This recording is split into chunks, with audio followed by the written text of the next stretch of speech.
Anda akan menyaksikan debat didukung oleh Kuku Bima Energy.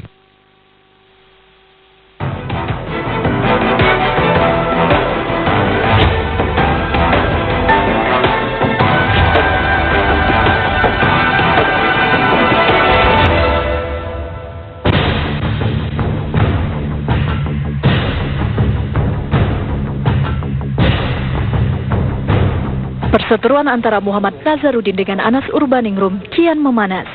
Dalam nota pembelaan yang dibacakan di persidangan Kamis kemarin, Anas menyebut Nazarudin sebagai Pinocchio karena dinilainya kerap mengumbar kebohongan. Anas juga menuding bekas kawan sejawatnya di Partai Demokrat memiliki agenda tersembunyi untuk menjatuhkan dirinya. Ini kan dari saksi-saksi sebelumnya kan sudah jelas toh. Dia mau bicara apa saja di sini, ngomong apa saja, itu sudah terbantah oleh saksi-saksi sebelumnya kan, oleh banyak sekali saksi-saksi sebelumnya. Jadi boleh aja dia ngomong apa saja, dan dia makin banyak ngoceh, hidungnya makin panjang kan. Ya? Sebelumnya di dalam persidangan kasus gratifikasi proyek Hambalang dengan terdakwa mantan Ketua Umum Partai Demokrat Anas Urbaningrum, Nazarudin menegaskan jika kantong saku Anas adalah tempat aliran uang proyek Hambalang. Di saat yang sama, Muhammad Nazarudin juga mengatakan jika Anaslah yang meminta dirinya untuk pergi ke Singapura saat kasus Hambalang muncul ke permukaan. Permai Group itu nggak punya kerjaan. Permai Group itu punya kekuasaan. Kekuasaannya yang dipegang oleh Mas Anas, Ketua DPP Partai Demokrat. Dengan Mas Anas menjadi pengurus DPP, Mas Anas bisa ketemu menteri. Mana ada Permai Group yang punya proyek? Yang ada Permai Group itu adalah kantong tempat salah satu bisnis Mas Anas menerima fee. Kini, Anas tinggal menunggu ketok palu hakim. Akankah Anas melenggang bebas? Atau jangan-jangan ujung tiang Monas telah menanti Anas?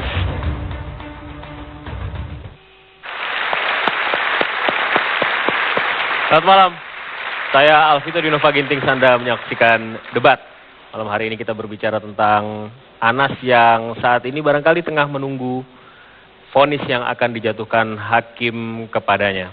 Dalam pledoinya beberapa waktu yang lalu, Anas cukup banyak menyatir nama Nazarudin, walaupun ada dua pihak yang kemudian menjadi titik berat pledoi tersebut, yakni jaksa penuntut umum dan Nazarudin.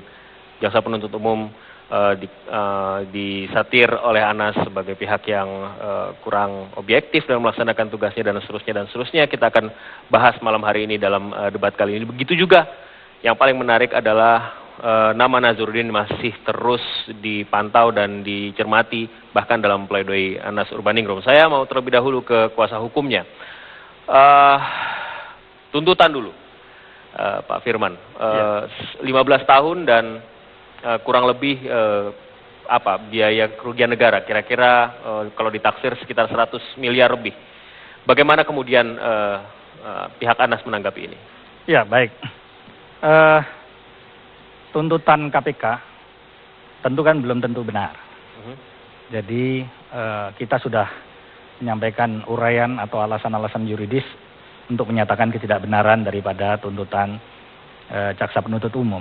Yang jelas kita konsisten dari awal bahwa spekulasi terhadap dakwaan Anas Urbaningrum itu begitu terlihat. Karena dakwaan penuntut dakwaannya spekulatif menurut Anda? Ya, karena begitu sering bergeser-geser topik.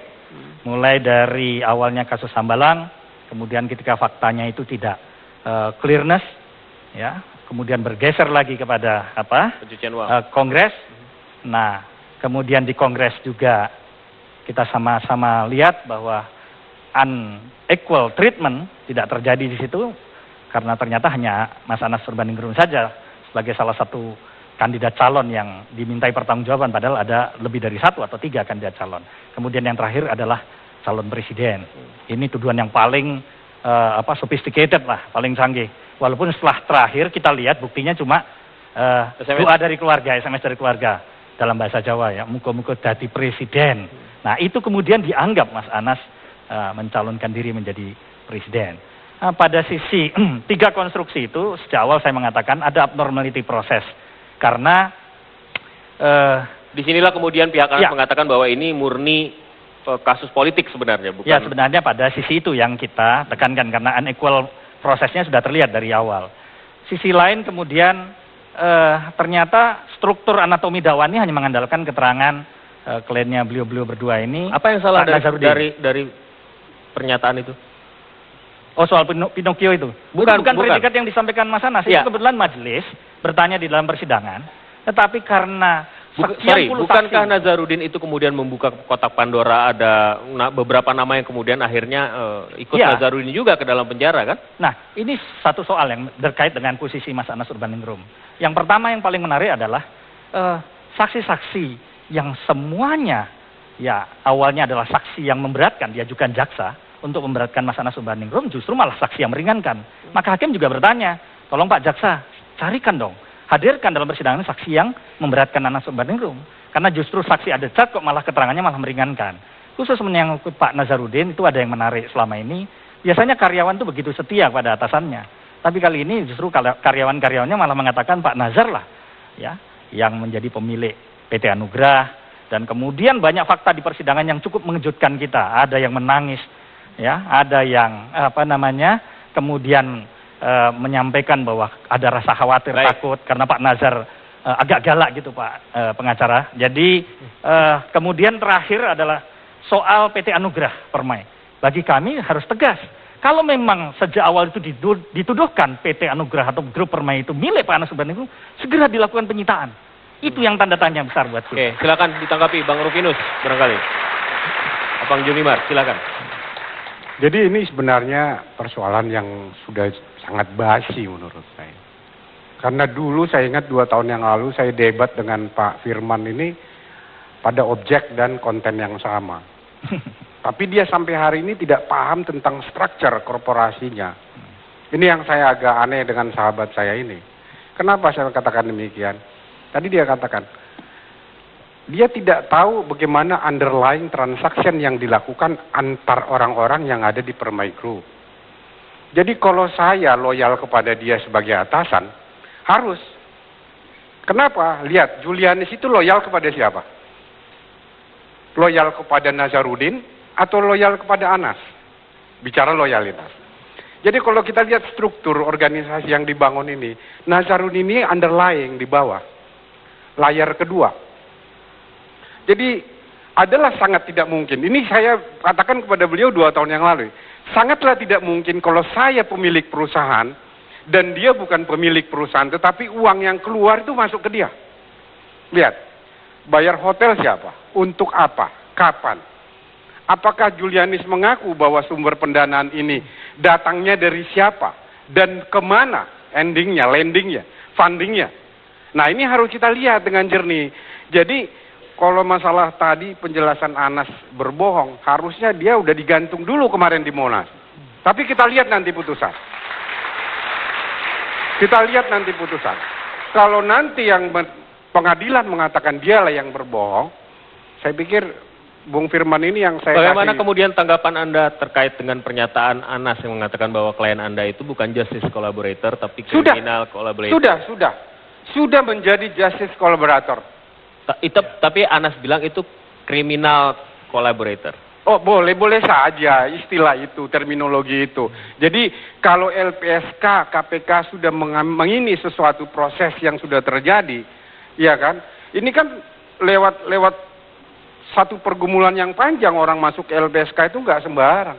Itu lakukan. Makanya saya katakan dulu, lakukan due diligence. Audit dia secara legal, audit dia secara finance. Bagaimana flow finansialnya. Jadi supaya ketahuan dari mana sumbernya, bagaimana prosesnya, di mana, kapan. Dan ini akan terjawab. Dan ini saya rasa dilakukan oleh KPK. Karena kalau saya tidak salah, saya 2 tahun yang lalu meminta KPK lakukan due diligence. Legal due diligence, financial due diligence. Maka akan kelihatan dari mana ke mana uang ini. Nah kita lihat. Apakah Anas itu sendiri? Hambalang itu udah banyak yang ditangkap. Jadi bukan ini cuap-cuap begini Nazarudin, tidak. Nazarudin mengatakan yang benar. Buktinya semua orang yang dari Adikarya, dari yang berkaitan dengan proses Hambalang itu semua dicekok kok, ditangkap, diadili gitu. Jadi jangan lihat fokus kepada seseorang. Saya tidak mau mengamini sesuatu yang kita tidak pahami gitu. Jadi dari awal cerita yang terbangun adalah bagaimana sebenarnya proses mekanisme hambalang ini dilakukan sedemikian rupa mulai dari DPR-nya.